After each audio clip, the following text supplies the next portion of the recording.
Atomic Habits by James Clear, from the Chapter 2 of this best-selling book.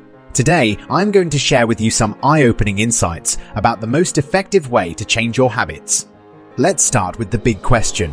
Why is it so darn easy to repeat bad habits and so freaking hard to form good ones? We all know how easy it is to fall into bad habits. I mean, who hasn't found themselves munching on junk food while binge-watching their favorite show? The problem lies in keeping those good habits going. Sure, you start with a burst of motivation and a sincere effort, but give it a few days and suddenly exercising, meditating, and studying regularly become a colossal hassle. It's like the universe is conspiring against you, throwing hurdles in your path to personal growth. Well, changing our habits is challenging for two reasons. 1. We try to change the wrong thing, and 2. We try to change our habits in the wrong way.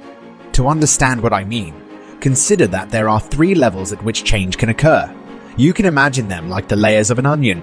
The first layer is all about outcomes, like quitting smoking or cracking an entrance exam. Most of the goals we set fall into this category. Then we have the second layer, which focuses on the processes. Stuff like going to the gym regularly or developing a study plan. And finally, we have the deepest layer, the one that really matters, our identity. It's about our beliefs, our worldview, and how we see ourselves. Now, here's where things get interesting. Most people start the habit-changing journey by focusing on what they want to achieve, the outcomes. But what if we flip the script? What if we start by focusing on who we want to become, the identity? Let me give you an example. Imagine 2 dudes trying to quit smoking. The first one sets his goal in the following manner. I will not smoke even a single cigarette for the next month. So, he first determines the desired outcome. Then he decides that in order to achieve it, he will decline every offer to smoke. Thus, he shifts his focus to the process. By following this approach, finally, he aims to become a non-smoker and ultimately change his identity. On the other hand, the second guy sets this in the following manner. I am a non-smoker starting today. So, he first changes his identity. Next, he directs his attention to the process. So, he resolves to reject every offer to smoke. And finally, he anticipates achieving the desired outcome. That is, to refrain from smoking even a single cigarette for the rest of his life. So, after this, when a cigarette is offered to both of them, the first one says, "No thanks, I'm trying to quit." Sounds reasonable, right? But deep down, he still sees himself as a smoker trying to be something else. He's hoping his habit will magically change while holding on to the same old beliefs. Now, the second dude, he declines the offer by saying, "No thanks, I'm not a smoker." A small but mighty difference. He's shifting his identity. Smoking was part of his past life, not his present one. He no longer identifies as a smoker. See, the ultimate form of motivation is when a habit becomes part of your identity. It's not just about saying, "I want to play guitar," or "I want to run a marathon." It's about saying, "I am a guitarist," or "I am a marathon runner." When you take pride in a particular aspect of your identity, you'll fight tooth and nail to maintain the habits that align with it. True habit change is all about identity change. You can convince yourself to study regularly or eat healthy a couple of times, but if you don't shift your underlying beliefs, it's hard to stick with long-term changes. You need to become the person who naturally does those things without even thinking about it. Now, I know what you might be thinking. How the heck do we change our identity? It is a simple 2-step process. 1.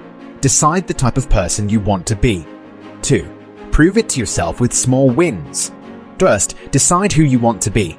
Once you have a handle on the type of person you want to be, you can begin taking small steps to reinforce your desired identity. For example, suppose you want to become a healthy person. Then start by asking yourself, what would a healthy person do? All day long, use this question as a guide. Would a healthy person walk or take a cab? Would a healthy person order a Coke or a salad? If you act like a healthy person long enough, you will eventually become that person. Because each time you perform an action, you reinforce a certain aspect of your identity. So, if you make your bed every day, you embody the identity of an organized person. If you study every day, you become a brilliant student. If you train every day, you become an athlete. You need to understand this very well, that you only believe your current identity because you have evidence to back it up. If you've been going to the gym religiously, you believe you're a health-conscious person. If you've been hitting the books every single day, you believe you're a studious guy. It's all about the proof. The more evidence you gather for a certain belief, the stronger that belief becomes. So, if you want to change your identity, you gotta gather some new evidence. Always remember, the most effective way to change your habits is to focus not on what you want to achieve, but on who you wish to become. This eye-opening insight came to my attention through the book Atomic Habits by James Clear. If you're eager to delve deeper into this topic, I highly recommend purchasing the book by clicking on the link provided in the description below.